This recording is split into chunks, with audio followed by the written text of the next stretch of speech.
নমস্কার, কেমন আছেন সবাই? চলুন আজ আবার একটি রেসিপি নিয়ে আমি হাজির হয়ে গেছি। আজ বানিয়েছিলাম ব্রোকলি।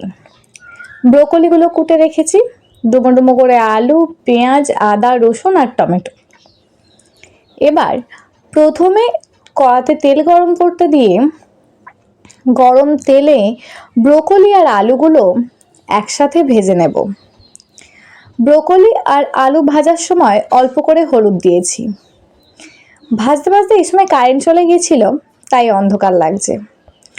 এবার ব্রোকলি আর আলু ভাজা করে তুলে নেওয়ার পর আবার কিছুটা তেল দিয়েছি। তেল গরম হয়ে যাবার পর তাতে 5 ফোড়ন শুকনো লঙ্কা আর তেজপাতা ফোড়নে দিয়েছি।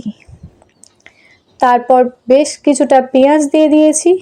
পেঁয়াজগুলো কিছুক্ষণ ভাজার পর টমেটো দিলাম। টমেটো আর পেঁয়াজ একসঙ্গে কিছুক্ষণ ভেজে নিয়েছি। টমেটোগুলো যখন প্রায় সিদ্ধ হয়ে গেছে কিছুটা, তখন আদা আর রসুনের গ্রেট করে রেখেছিলাম সেটা দিয়ে দিলাম। এবার সামান্য হলুদ গুঁড়ো, সামান্য লঙ্কা গুঁড়ো আর কিছুটা ধনে গুঁড়ো আর জিরে গুঁড়ো দিয়ে দিয়েছি। দিয়ে বেশ কিছুক্ষণ ধরে মশলাটা কষিয়ে নেব।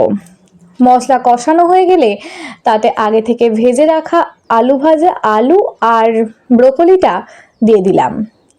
দিয়ে আবার বেশ কিছুক্ষণ বেশ ভালোভাবে কষিয়ে নেব।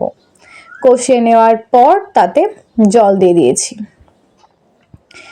যে যার যতটা পরিমাণ ঝোল লাগবে সেরকম দেবেন, আমি পরিমাণ মতো দিয়ে দিয়েছি। তারপর নুন স্বাদ মতো দিয়ে দেখো আমার প্রায় ঝোলে জাল উঠে গেছে। প্রায় আলুগুলো কিছুক্ষণ পর নতুন আলু বলে গলে গিয়েছিল আমার রেডি ব্রোকলি।